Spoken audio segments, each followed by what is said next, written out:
ጁለይቢብ ረዲየላሁ ዐንሁ መልከ መልካም ያልነበረ ሀብትም ብዙ ያልነበረው ምስኪን ደሃ ሰሐቢ ነው ረዲየላሁ ዐንሁ።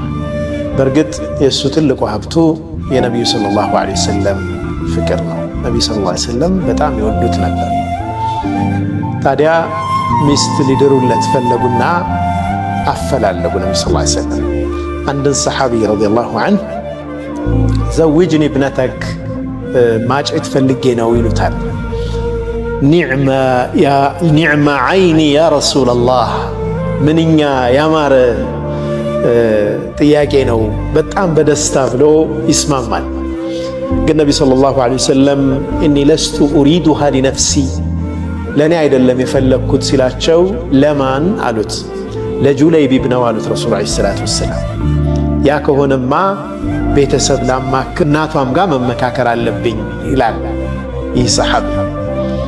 እናትየዋ ሄዶ ሲነግራቸው ወላሂ ለን ኑዘውጀሁ አበደን በፍጹም ለጁለይቢብ አንድርም ልጃችንን ይላሉ።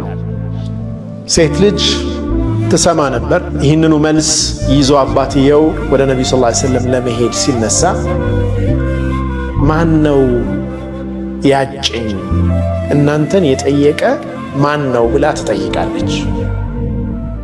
ረሱሉ ዐለይሂ ሰላቱ ወሰላም ናቸው ስትባል አተሩዱነ አምረ ረሱሊላሂ ሰለላሁ ዐለይሂ ወሰለም ቀቢልቱ ወለን ዩضይዐኒ አላሁ ስብሓነሁ ወተዓላ አያጠፋኝም፣ መጥፎ ነገር አይገጥመኝም፣ ኢንሻአላህ ተቀብያለሁ፣ እንዴት የነቢዩን ሰለላሁ ዐለይሂ ወሰለም ትእዛዝ ትመልሳላችሁ ብላ ተቀበለች።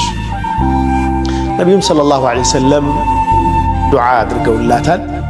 አላሁመ ሱበል ኸይረ ዐለይሃ ሰባ መልካምን ነገር በእሷ ላይ አንቧቧላት፣ ወላ ተጅዐል ዐይሸሃ ከደን ከዳ ኑሮዋ በጣም የተመቻቸ አድርግላት፣ ክፉ ነገር ማያገኛት ችግር የሌለበት ኑሮ አኑራት ተብላ ዱዓ ተደርጎላታል በነቢዩ ሰለላሁ ዐለይሂ ወሰለም።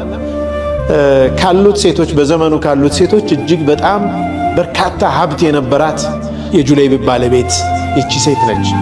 ጁለይቢብ ረዲየላሁ ዐንሁ ከእሷ ጋር የተወሰነ ጊዜ ካሳለፈ በኋላ አንድ ገዝዋ ላይ አንድ ዘመቻ ላይ ወጦ ሸሂድ ይሆናል። ነቢዩ ዐለይሂ ሰላቱ ወሰላም ከዛ ዘመቻ በኋላ ብዙ ጊዜ ይጠይቃሉ። ማን አለ እዚህ፣ ማን የጠፋለ የቀረሰው ማን አለ ብለው ይጠይቃሉ።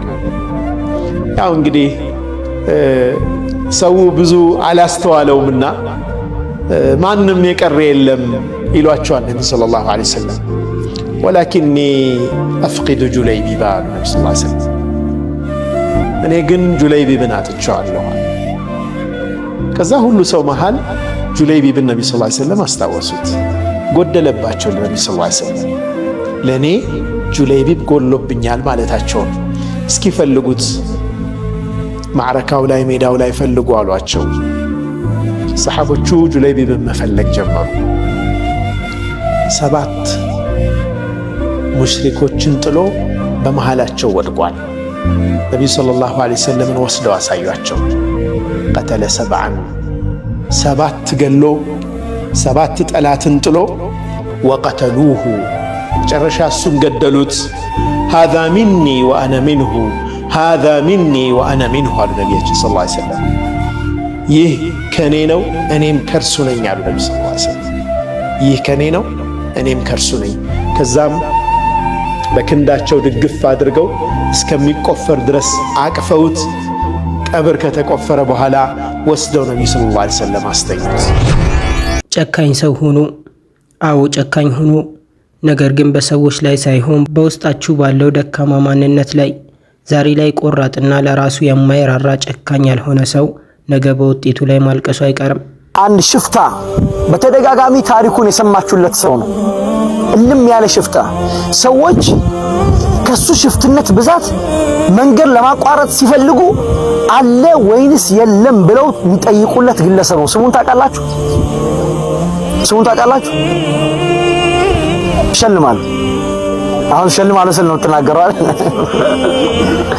ወፉዳይል ኢብኑ ዒያድ አቢዱል ሐረመይን እንደዚህ አይነት ስም እኮ አይሰጥም ነው። ከባድ ነገር እኮ አቢዱል ሐረመይን ይሄን ያሉት አብዱላህ ብን ሙባረክ ናቸው። ያ አቢደል ሐረመይን ለአብሰርተና ያልጻቸው ጃር ላይ ሆኖ እሱ ዒባዳ ላይ ስለነበረ አቢደል ሐረመይን ትልቅ ሸረፍ ነው። ይሄ ሽፍታ የነበረ ግለሰብ ወዳጆች፣ ሽፍታ እልም ያለ ሽፍታ፣ ሰዎች መንገድ ላይ እቃቸውን ጓዛቸውን ጠቅልለው ሲመጡ የሚጠነቀቁለት ሰው የነበረ ሰው ነው። ፉደይል ተመለሰ። ጌታዬ ሆይ ተውበትን ወፍቀኝ አለ።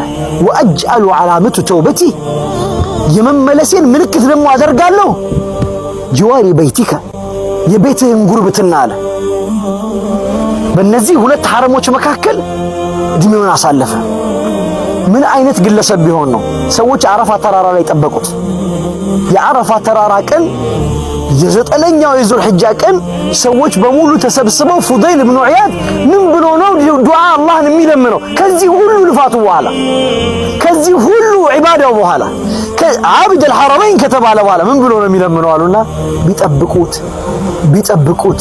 ቢጠብቁት ፉደይል ጠፋው። ቃል ፀሐይቷ ለመግባት ስታኮበኩብ አንድ ቃል አለ ይላሉ። ዋ ሰው አታሁ ሚንከ ወይን አፈውታ ጌታዬ የማርክ እንደሆነ አሳፈርከኛል። አላህ ምሮን የምናፍ ያድርገን ወዳጆች። በምህረቱ ብዛት አላህ ምሮን ሲያበቃ አንዳንድ ጊዜ እኮ የሰራው ነገር ያሳፍራል። የሆነ ሰው የመጥቶ ውለታ ሲውልልህ በድለው ድንገት ውለታ ሲውል እኮ ያስጨንቃል አይደል? ያ ረበና ተወጀህና ኢላ ማዕሲየቲከ ቀስዳ ወተጀነብና አን ጣዕቲከ ዐምዳ። እኛ እያወቅን ነው ከመንገድ የሸሸን እየሰማን ያጠፋ ነው።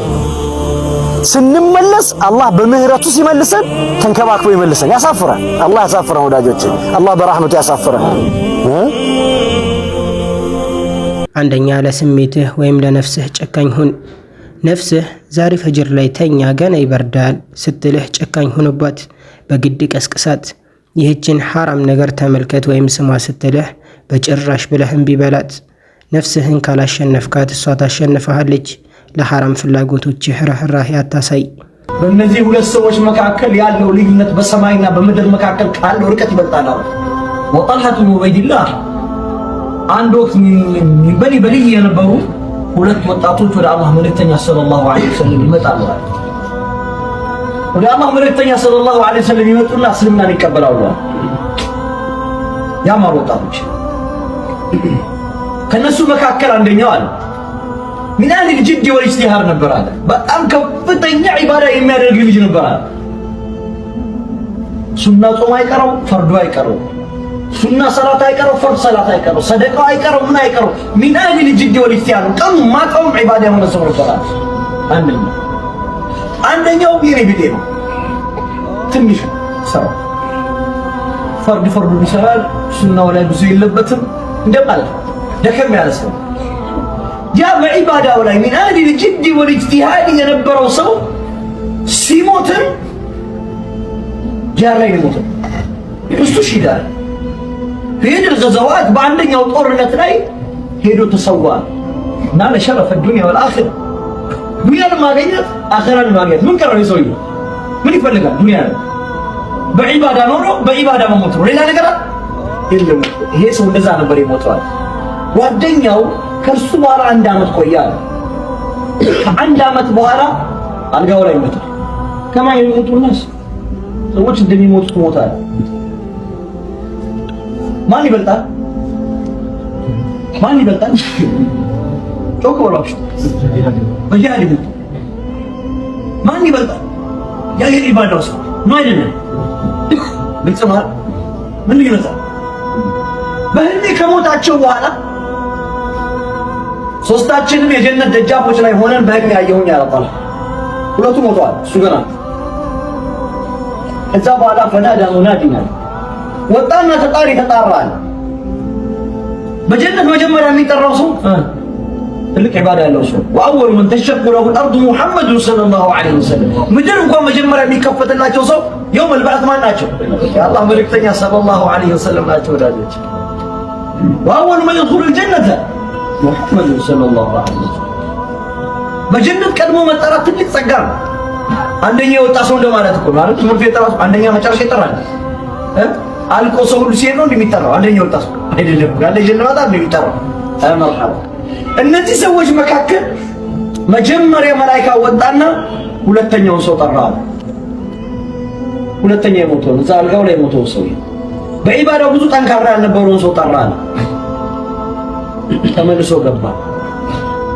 ቆየና ተመልሶ መጥቶ መጀመሪያ ላይ በኢባዳው ጠንካራ የነበረውና ሸሂድ የሆነውን ሰው አስከትሎ ጠራ።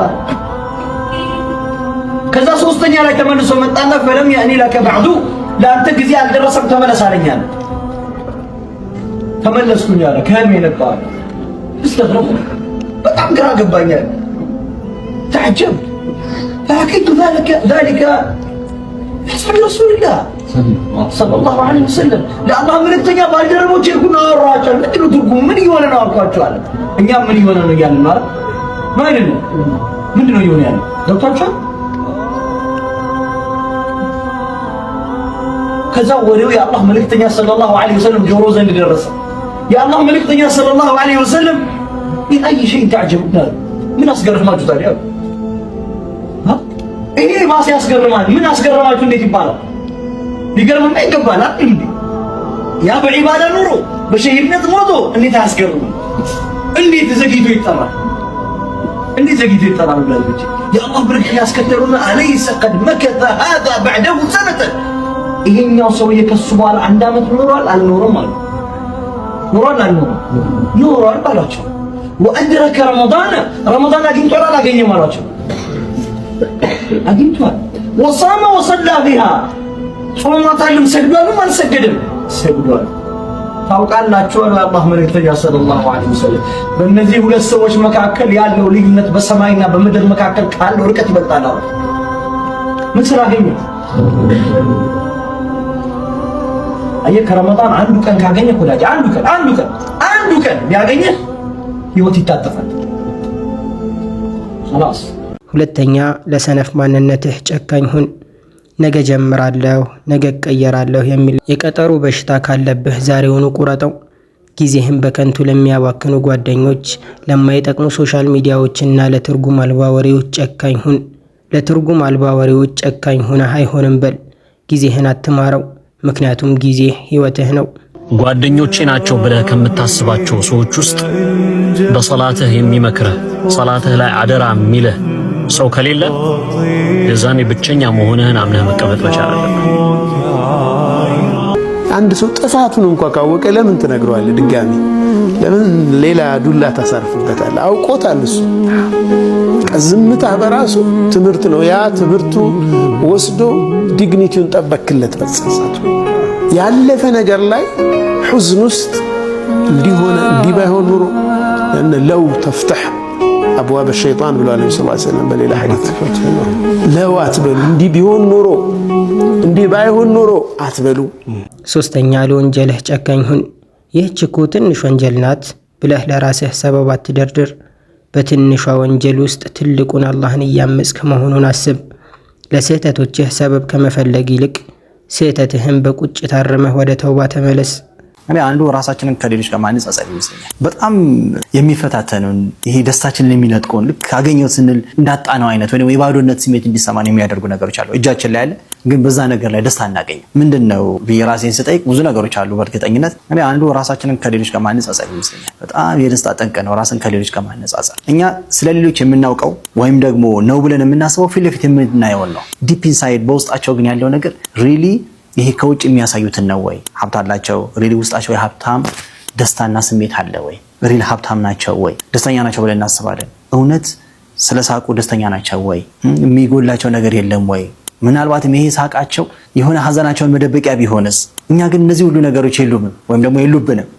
ደስተኛ ነን፣ ግን ራሳችንን ከሌሎች ጋር ለማነጻጸር በጀመርንበት ቅጽበት እጃችን ላይ ያለውን ደስታ እናጣዋለንና ራስን ከሌሎች ጋር ማነጻጸር ትልቅ ደስታን የምናጣበት መንገድ ነውና ራሳችንን ከሌሎች ጋር እናነጻጸር፣ ደስታችንን በእጃችን አንጣ። አመሰግናለሁ። አንድ ታሪክ ልንገራችሁ። አንድ ግለሰብ ለአንድ ትልቅ ሪል ስቴት በርካታ ቤቶችን ይሰራል። ታዋቂ አናጺ ነው። ብዙ ቤቶችን ሰራ።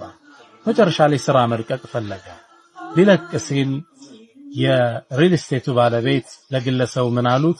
አው ብዙ ቤት ሰርተህልኛል፣ እስኪ አሁን የመጨረሻ አንድን ቤት ስራልኝና እሷ መሰነባበቻ ትሆነን አለው። እሺ አለው ሰውየው ብዙም ደስተኛ ሳይሆን። ከዛም ሰውየው እንደነገሩ ቤቱን ቶሎ ጨርሶ መላቀቅ ስለፈለገ ጠገን በማይረባ ዕቃ ብቃት በሌለው ዕቃ ጥራት በሌለው አሰራር ቤቱን ሰራና ለባለቤቱ ወስዶ ቁልፉን አስረከበው። አይደለም ቤት ኪችን መሆን የማይችል ቤት አስረከበው። ሰውየው አያውቅም ሙያው ስለሌለው የሰራው ይሄኛው ነው። ልክ ቁልፉን ሲያስረክበው ባለጸጋውም ቁልፉን ተረከበና ይህን ቤት እኮ ይህን ሁላ እስካሁን ስለሰራልኝ ይህን ሁላ ውለታ ስለዋልክልኝ ላንተ ስጦታ መስጠት የፈለኩት ቤት ነው፣ ቁልፍህን ተረከበኝ። የማይረባ ቤት ይህ ሰው ተረከበ። ወይና ሰአቱም ፈላ መጥፎ ብትሰሩ በራሳችሁ አሳምሮ አጅሩን ካላህ ፈልጎ በብቃት ቢሰራ ኑሮ ብቃት ያለውን ቤት ጥራት ያለው ቤት ይረከብ ነበር። ግን ሰውየው አጎደለ፣ ጎዶለን ቤት ተሰጠ። ወይና ሰአቱም ፈላ መጥፎነት በራስ ላይ አላህ ያይናል ብለን ደግ ሰዎች እንሆን። ደግነቱ የሚመለሰው በራሳችን ላይ ነው። ወሰለላሁ። አራተኛ ለሰዎች ግን ሩህሩህ ሁን። ለራስህ ስሜትና ለወንጀልህ ጨካኝ ስትሆን ለሰዎች ግን የሰማይና የምድርን ያህል ሩህሩህ ሁን። ነብዩ ሰለላሁ ዐለይሂ ወሰለም ለራሳቸው ጨካኝ፣ ሌሊቱን ሙሉ ቆመው የሚሰግዱ፣ ለሰዎች ግን እጅግ በጣም አዛኝ ነበሩ። ዋጋ ካልገባቸው ሰዎች ጎን ስትቆም አንተ ራስህ ዋጋህን አትረዳው። ባቀለሉህና ዋጋ ቢስ እንደሆንክ አይነት ስሜት ባሳዩህ ቁጥር አንተም ዋጋ ቢስ እንደሆንክ የሚነግር መንፈስ ከነጓዙ ይጫናል። እውነት ግን ዋጋ አጥተህ ይመስላል? በእርግጠኝነት ያላወቀው ቦታህን ነው። ሻይ ውስጥ ጨው ሆነህ ከገባህ ዋጋ ቢስ ነህ። ወጥ ውስጥ እንደ ስኳር ብትነሰነስ ወጡን አታጣፍጠው። በቃ ዋጋህን ካጣህበት አካባቢ ላይ አትቁም። እውነተኛ ጀግና ማለት ጡንቻው የፈረጠመ ሳይሆን ስሜቱን ወይም ነፍሱን መቆጣጠር የቻለ ነው። ዛሬ ለደካማ ጎንህ ጨካኝ ካልሆንክ ነገ ውጤቱ ከአንተ ጋር ጨካኝ ይሆናል። ጊዜ ጸጋ ነው። ያበላሹትን ማስተካከል የሚቻልበት፣ ያጎደሉትን መሙላት የሚቻልበት ጸጋ ነው። የሞቱ ሰዎች አኼራ ላይ ምን ትፈልጋላችሁ ቢባሉ ወደ ዱንያ ሄደን አንድ ቀን ሶላት መስገድ እንፈልጋለን፣ ወንጀል ሰርተን ነበረ እዚህ ተውበት አይቻልም ቅጣት ብቻ ነው ያለው ተብለናል፣ ዱንያ ከመለሳችሁን እድሉን ካገኘን ተውበተን ተስተካክለን ጸጥተን መምጣት እንፈልጋለን ነው የሚሉት። የሞቱ ሰዎች የሚመኙት ጸጋ እኛ እጅ ላይ አለ። በዋዛ እንደ ቀላል ያቃጠል ነው ቢሆንም በማላያኒ በማይረባ ነገር። ስለዚህ ዱንያ ላይ ያለ ሰው ራሱን ከገመገመ ከፈተሸ አኼራ የሄዱ ሰዎች ማያገኙትን እድል አላህ ሰጥቶታል። ያበላሹትን ማስተካከል የሚቻልበት እድል፣ የተውበት እድል፣ ራስን የማረም እድል፣ የበደሉትን ሰው ይቅርታ መጠየቅ የሚቻልበት እድል። ከግምገማ በኋላ ራስን ከፈተሹ በኋላ ማስተካከል ከሌለ ቆም ብሎ ማሰቡ ራስን መውቀሱ ብቻ አይደለም ጥቅሙ፣ መለስ ብሎ ያበላሹትን ማስተካከል ያጎደሉትን መሙላት ያስፈልጋል። ዛሬውኑ ለውጥ ጀምር። አላህ ከጠንካራ አማኞች ጋር ነው። እዚህ ቻናላችን ላይ የምንለቃቸው ቪዲዮዎች ከተመቻችሁ የቴሌግራም ኮሚኒቲ እንዲሁም ሁለተኛ ቻናል አለን። የሁለቱንም ሊንክ ኮመንት ላይ አስቀምጥላችኋለሁ። ገብታችሁ ፎሎ አድርጉ። ለዚህ ቻናልም አዲስ ከሆናችሁ ሰብስክራይብ በማድረግ ቤተሰብ ሆነው